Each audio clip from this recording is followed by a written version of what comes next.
Bienvenidos a Archivos Prohibidos del Vaticano. Imaginen un estado soberano de apenas 44 hectáreas, un lugar rodeado de murallas medievales, protegido por uno de los ejércitos más antiguos del mundo y gobernado por una monarquía absoluta que reclama su autoridad directamente de Dios. En este enclave, la seguridad es obsesiva. Hay más cámaras, guardias suizos y gendarmes por metro cuadrado que en cualquier otra nación de la Tierra. Se dice que en el Vaticano ni siquiera una hoja cae de un árbol sin que el Papa lo sepa. Sin embargo, el 22 de junio de 1983, algo imposible sucedió. No fue el robo de un cáliz o una filtración de documentos. Fue el robo de una vida. Una ciudadana vaticana, una niña de 15 años, llamada Emanuela Orlandi, se evaporó en el aire. 40 años después, su desaparición sigue siendo la herida abierta más sangrienta en la historia de la Santa Sede, un misterio que no apunta a un criminal solitario, sino a una conspiración institucional que involucra a la mafia, a la logia masónica P2, a la inteligencia de la Guerra Fría y, lo más aterrador, a la propia cúpula de la Iglesia. Para entender el crimen, primero debemos entender a la víctima. Emanuela no era una turista, era una hija del Estado. Su padre, Ercole Orlandi, era un funcionario de confianza de la prefectura de la Casa Pontificia, un hombre que servía personalmente a Juan Pablo II. La familia Orlandi vivía dentro de los muros vaticanos, en un apartamento reservado para la élite de los servidores papales. Emanuela creció en los jardines vaticanos. Su patio de recreo era la cúpula de San Pedro. Ella representaba la inocencia pura en el centro del poder. Aquel miércoles de junio, el calor en Roma era sofocante. Emanuela, con su largo cabello negro y su flauta travesera en un estuche, salió del Vaticano a las 16:00 horas. Tenía una rutina sagrada: tomar el autobús hasta la Escuela de Música Tommaso Ludovico da Vittoria, situada en la Piazza Sant'Apollinare, justo al otro lado del río Tíber. Era un trayecto corto, seguro, en el corazón de la Roma histórica. Pero ese día, la rutina se rompió. Según los testimonios reconstruidos décadas después, Emanuela llegó tarde a su clase. Pero lo inquietante ocurrió justo antes de entrar. Se acercó a ella un hombre. No era un mendigo ni un turista perdido. Era un hombre distinguido que conducía un BMW verde oscuro. Algunos informes dicen negro. Un coche de lujo que desentonaba con la zona estudiantil. Este hombre detuvo a Emanuela con una oferta inusual. Le propuso un trabajo de verano distribuyendo productos de cosmética para la marca Avon, ofreciéndole una suma de dinero absurda para la época: 375.000 liras. Demasiado dinero para un trabajo tan simple. Emanuela, inteligente y cautelosa, dudó.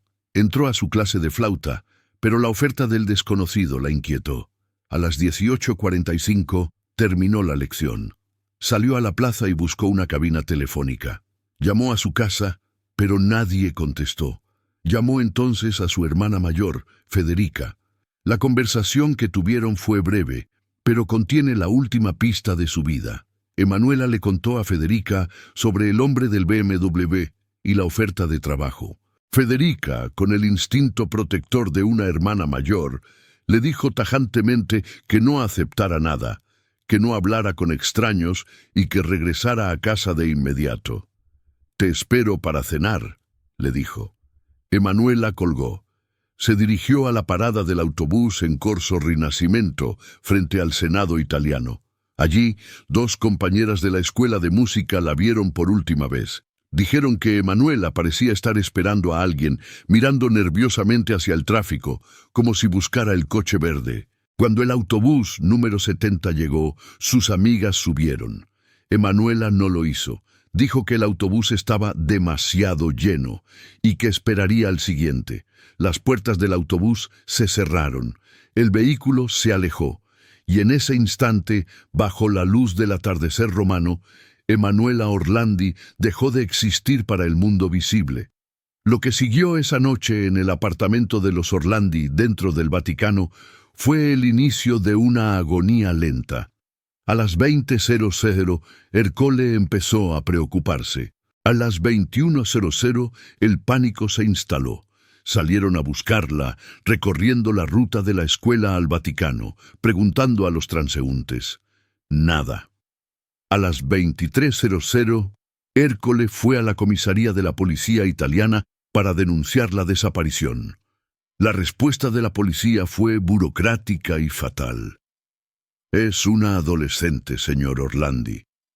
Probablemente se fue con un novio.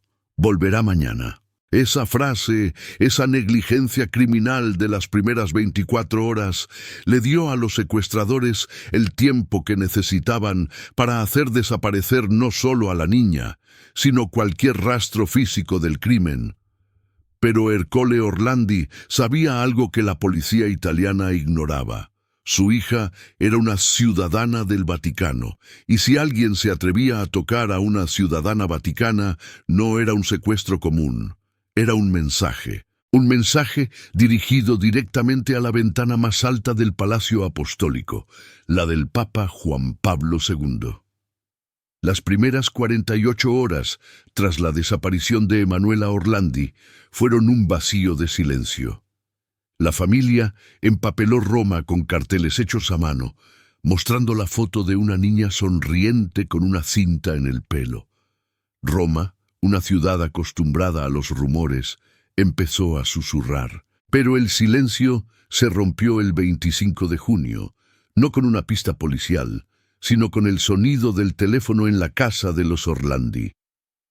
Las primeras llamadas fueron extrañas, casi teatrales.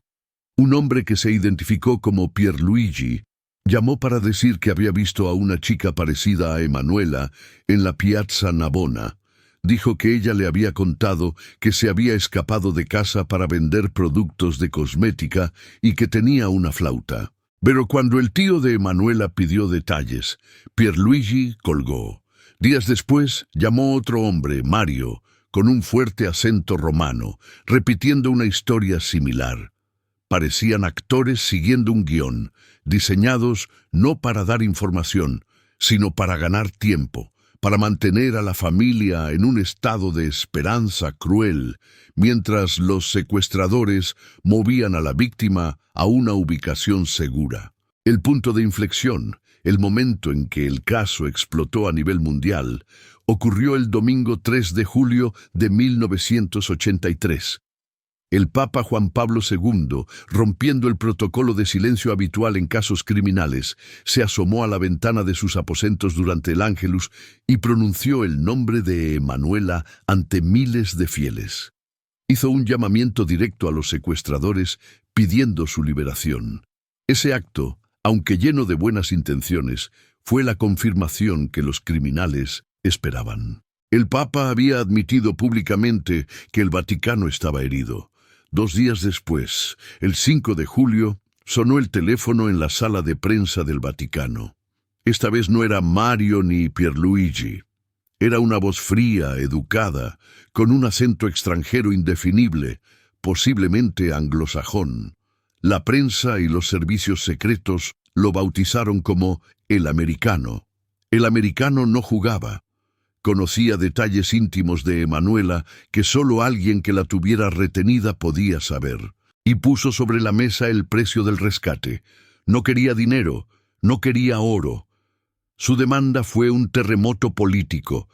Exigía la liberación inmediata de Mehmet Ali Aka, el terrorista turco que había disparado al Papa en la Plaza de San Pedro 2 años antes, en 1981.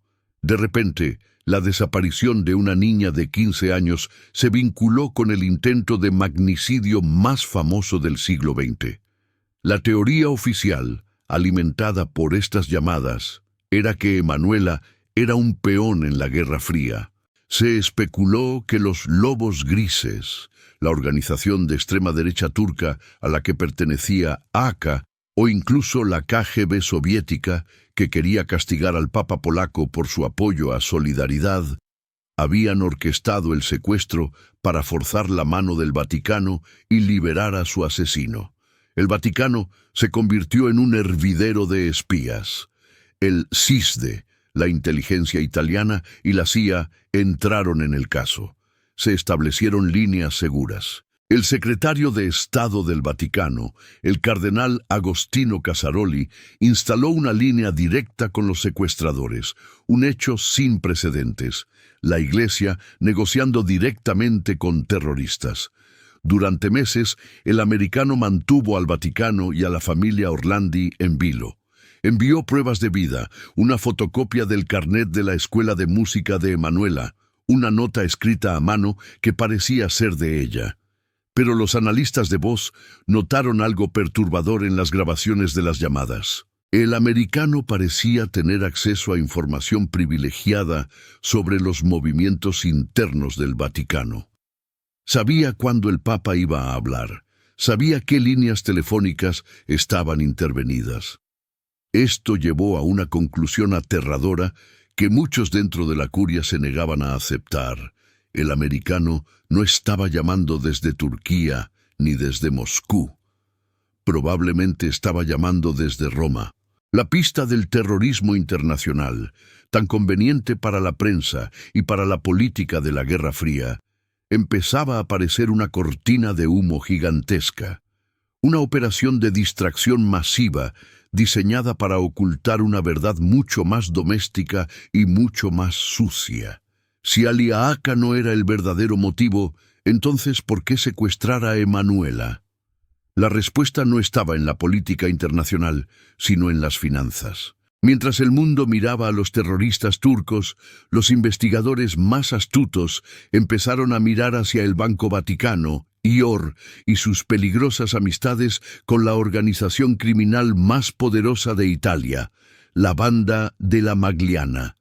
Mientras el mundo miraba hacia la KGB y los terroristas turcos, los investigadores italianos más astutos sabían que la clave no estaba en Estambul, sino en los libros de contabilidad del Instituto para las Obras de Religión, IOR, el banco privado del Papa. En 1983, el IOR estaba dirigido por una de las figuras más poderosas y siniestras de la historia de la Iglesia, el arzobispo Paul Marcinkus, un hombre corpulento nacido en Chicago que solía decir con cinismo: «No se puede gobernar la Iglesia con avemarías».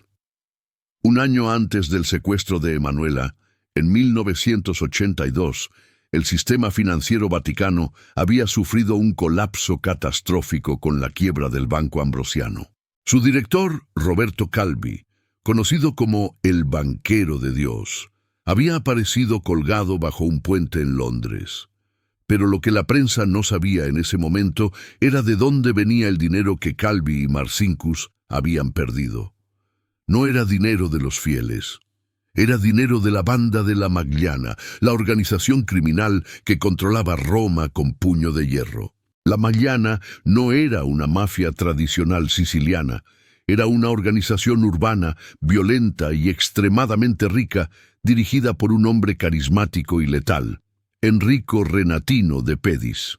La teoría, respaldada décadas más tarde por testimonios judiciales, es escalofriante en su simplicidad. La Banda della Magliana había prestado miles de millones de liras al Banco Vaticano para ser lavados a través de cuentas en el extranjero y financiar la lucha contra el comunismo en Polonia. Pero cuando el Banco Ambrosiano quebró, el dinero de la mafia se evaporó. Renatino de Pedis quería su dinero de vuelta, y el arzobispo Marcinkus no podía o no quería pagar. En el Código Criminal, cuando un deudor no paga, se toma una garantía. Emanuela Orlandi no fue elegida al azar. Su padre trabajaba en la antecámara del Papa. Secuestrarla era la forma más directa de poner un cuchillo en la garganta de Juan Pablo II y de Marcinkus, sin hacer pública la sucia relación financiera. El americano no era un espía, era el portavoz de una extorsión financiera. La prueba más devastadora de esta conexión surgió años después, en 2005, cuando una llamada anónima al programa de televisión italiano Chi «La visto», dijo. «Para encontrar la solución al caso Orlandi, miren quién está enterrado en la cripta de la Basílica de San Apolinar». La policía fue a la basílica. Es un lugar reservado para santos, mártires y cardenales de alto rango. Pero cuando abrieron la tumba de mármol adornada con diamantes, no encontraron a un santo. Encontraron el cadáver de Enrico Renatino, de Pedis, el jefe de la banda de la Magliana, asesinado en 1990. ¿Cómo es posible que uno de los criminales más sanguinarios de Roma recibiera el honor de ser enterrado dentro de una basílica propiedad del Vaticano, con la bendición del vicario de Roma, el cardenal Ugo Poletti? La respuesta es el chantaje. El entierro fue el pago final, o quizás parte del acuerdo de silencio. La Iglesia honró al mafioso porque el mafioso tenía los secretos que podían destruir a la Iglesia. Pero hubo una testigo viva, Sabrina Minardi, quien fue amante de Renatino de Pedis en los años 80, rompió su silencio en 2008 ante la Fiscalía de Roma. Su testimonio fue una pesadilla detallada. Minardi confesó que ella misma había sido utilizada para llevar mensajes. Afirmó haber visto a Emanuela Orlandi viva, semanas después del secuestro, drogada y cautiva en un apartamento en el barrio de Torbayanica, y luego trasladada a un escondite más seguro en el barrio de Monteverde.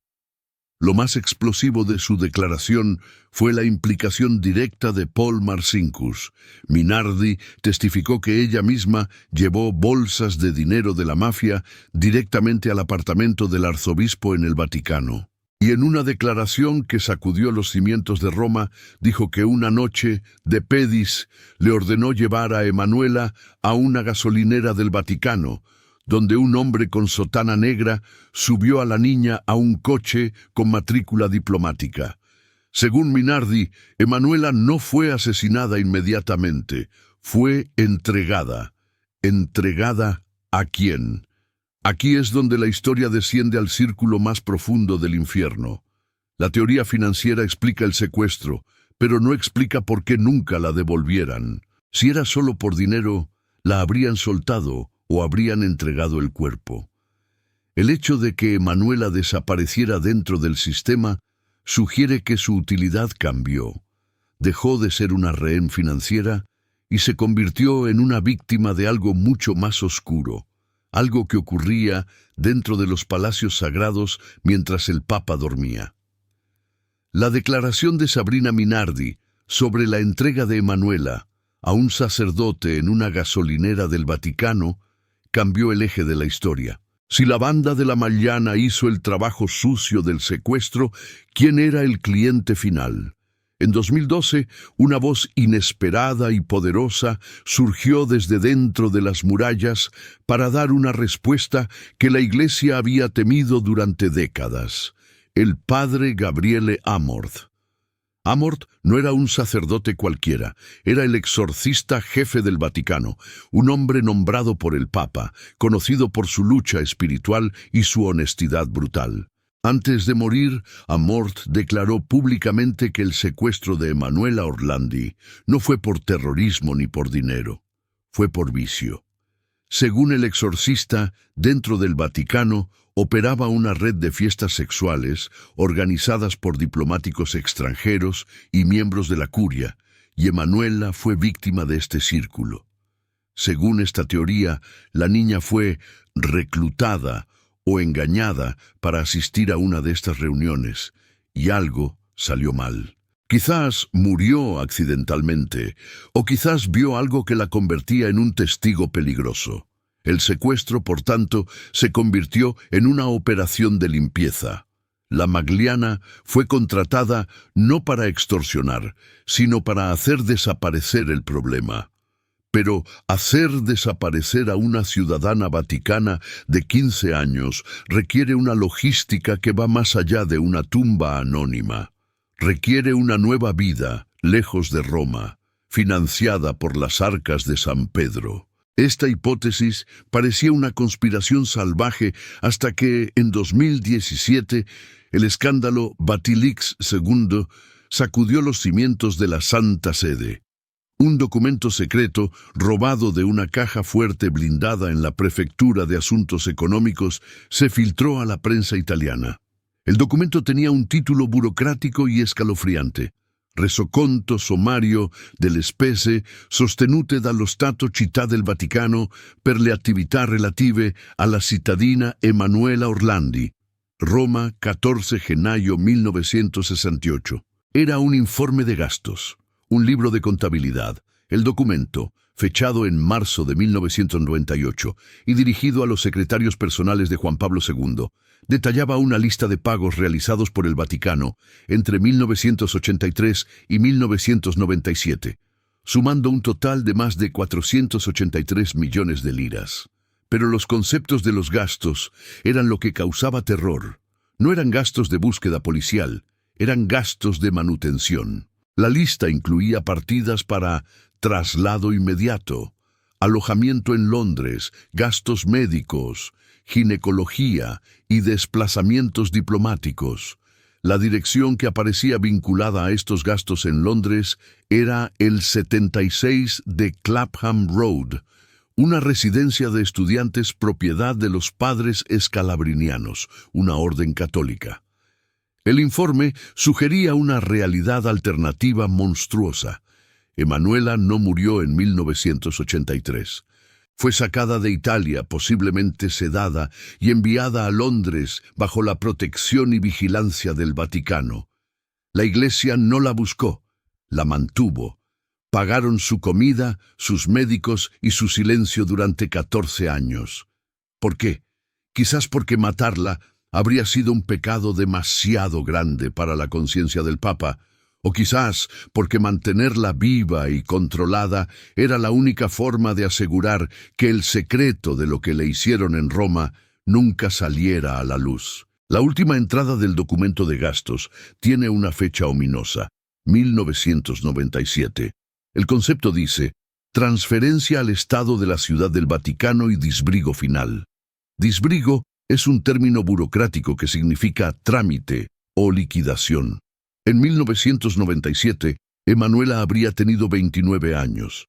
El documento sugiere que en ese año, el problema se resolvió definitivamente y el cuerpo, o lo que quedaba de ella, regresó a casa para descansar en suelo sagrado, cerrando el ciclo contable de una vida robada. El Vaticano, por supuesto, declaró que el documento era falso y ridículo, pero nunca explicaron por qué estaba guardado en una caja fuerte de la prefectura, ni por qué la tipografía y los sellos coincidían perfectamente con los usados en la administración papal de los años 90. La pista de Londres abrió una nueva herida: la posibilidad de que Emanuela viviera su juventud mirando la lluvia inglesa, sabiendo que su familia la buscaba a solo un vuelo de distancia, pero prisionera de la institución que juró protegerla. El informe de gastos de Londres de 1998 terminaba con la ominosa frase «trámite final» y el regreso a Roma. Esto encendió una nueva y terrible pregunta: si Emanuela murió o fue asesinada en 1997, ¿dónde escondieron el cuerpo? Durante décadas, las pistas habían apuntado a lugares fuera del Vaticano, pero en el verano de 2019, una carta anónima recibida por la abogada de la familia Orlandi cambió el mapa de la búsqueda. La carta contenía una sola foto: la imagen de una estatua de un ángel de mármol en el cementerio teutónico, un pequeño y exclusivo camposanto ubicado literalmente a la sombra de la cúpula de San Pedro, dentro de los muros vaticanos. La nota adjunta era breve y críptica: busquen donde indica el ángel. La estatua pertenecía a la tumba de la princesa Sofía de Hohenlohe, fallecida en 1836. El ángel sostenía un cartel con la inscripción latina «Requiescat in pace», «Descanse en paz», y su mano señalaba hacia el suelo. La implicación era clara: alguien estaba diciendo que los restos de Emanuela habían sido ocultados en una tumba aristocrática antigua, justo bajo las narices del Papa. La presión mediática fue insoportable. Por primera vez en la historia, El Vaticano autorizó la apertura de 2 tumbas en el cementerio teutónico, la de la princesa Sofía y la de la princesa Carlota de Mecklemburgo. El 11 de julio de 2019 se montó una operación forense digna de una película. La familia Orlandi estaba presente, junto con el equipo forense dirigido por el profesor Giovanni Arcudi y la Gendarmería Vaticana. Pietro Orlandi, el hermano que ha dedicado su vida a esta búsqueda, esperaba encontrar finalmente los huesos de su hermana y cerrar 40 años de tortura. Las losas de piedra se levantaron, el silencio cayó sobre el cementerio, y entonces el horror se transformó en absurdo. Las tumbas estaban vacías. No es que no estuviera Emanuela, es que no había nadie, ni la princesa Sofía, ni la princesa Carlota. 2 tumbas que habían sido veneradas durante el siglo XIX eran habitaciones de piedra vacías, limpias, como si hubieran sido barridas recientemente. No había ataúdes, no había urnas, no había fragmentos óseos. El Vaticano había abierto sus puertas para mostrar una nada absoluta. La decepción de la familia fue devastadora, pero la implicación era aún peor. Alguien sabía que iban a abrir esas tumbas. ¿Habían sido limpiadas la noche anterior? ¿O era un secreto antiguo que las princesas nunca estuvieron allí? El Vaticano, avergonzado por el espectáculo de las tumbas vacías, ordenó una inspección más profunda de la estructura del cementerio. Días después se descubrió una anomalía arquitectónica. Detrás de un muro de contención, bajo una trampilla de piedra que no aparecía en los planos modernos, encontraron 2 osarios subterráneos. Al levantar la tapa, el equipo forense no encontró vacío. Encontró el caos. Había miles de huesos, cráneos, fémures, costillas, apilados sin orden ni concierto. Se estimó que eran los restos de docenas, quizás cientos de personas, arrojados allí a lo largo de los siglos. La búsqueda de una niña de 15 años se convirtió en una pesadilla de clasificación forense. El profesor Arcudi tuvo que analizar miles de fragmentos óseos, buscando alguno que datara de finales del siglo XX, alguno que coincidiera con el ADN de los Orlandi. Durante semanas, el mundo contuvo el aliento, pero el análisis concluyó que todos los huesos eran anteriores a 1900. Eran antiguos. Emanuela no estaba allí. La pista del ángel había sido otra distracción cruel, otro juego mental diseñado para agotar a la familia y desviar la atención de los verdaderos archivos. Sin embargo, el contexto político había cambiado. En 2013, poco después de ser elegido, el Papa Francisco se encontró con la familia Orlandi a la salida de una misa en la parroquia de Santa Ana dentro del Vaticano. Pietro se acercó a él con esperanza. Francisco le estrechó la mano y con una cara sombría le dijo una frase que ha perseguido a la familia desde entonces: Emanuela está en el cielo.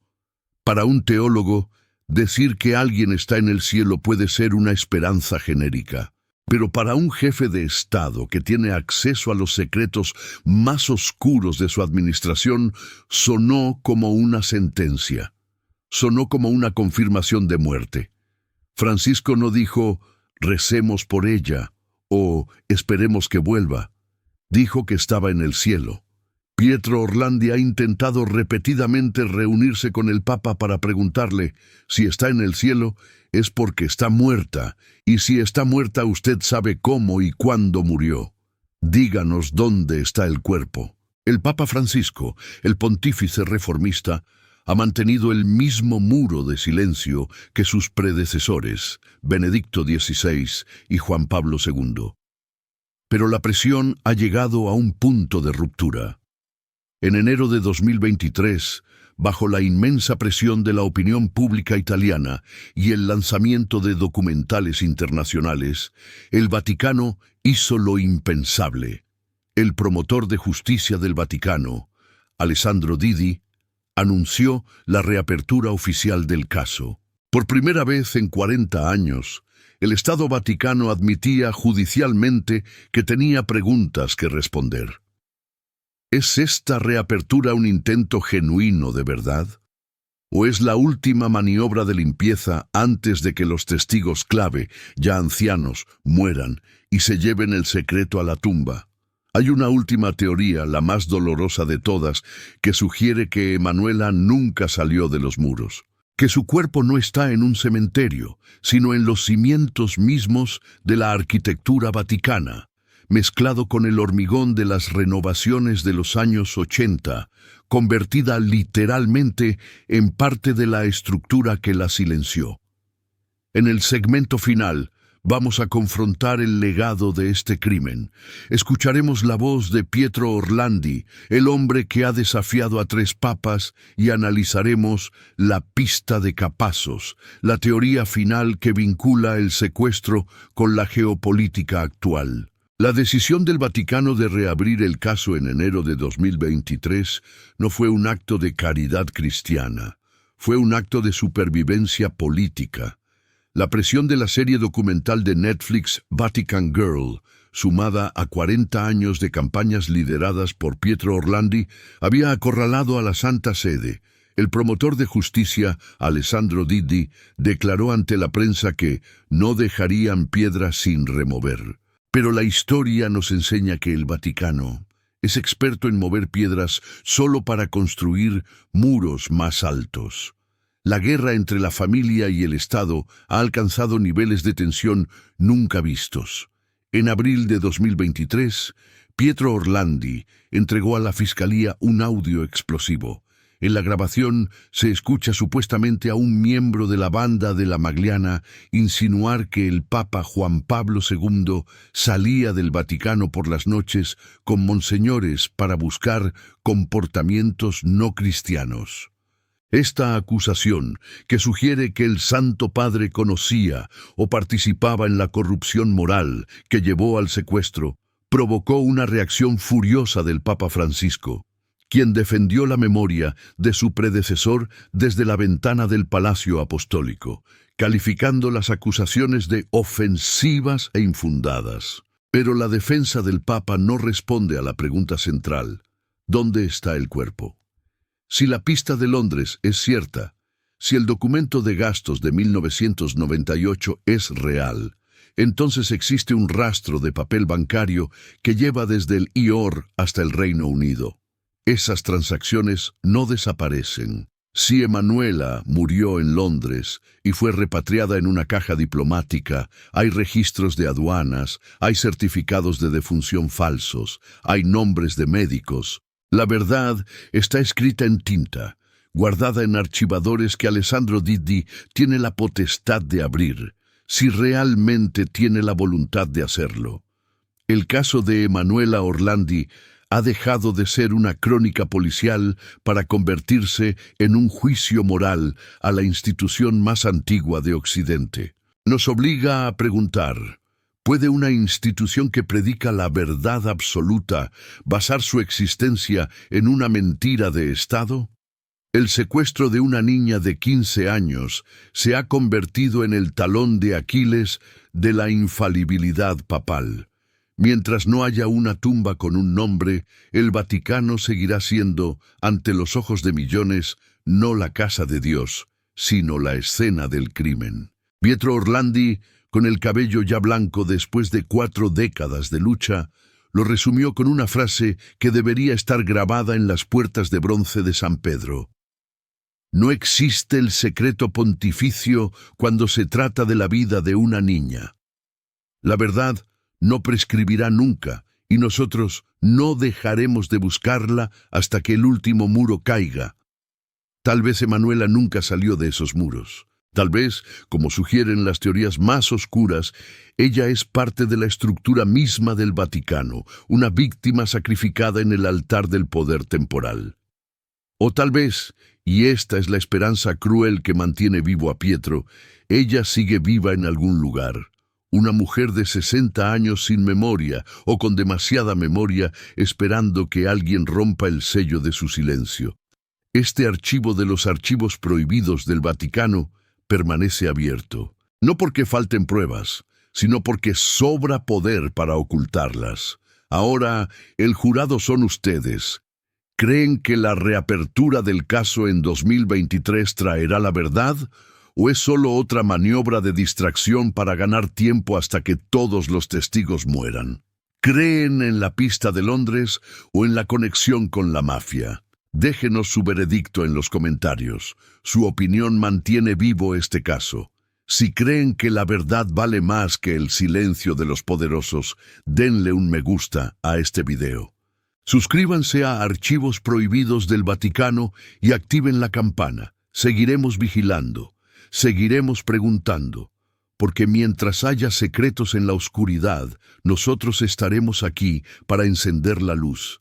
Soy la voz de los archivos. Hasta la próxima revelación.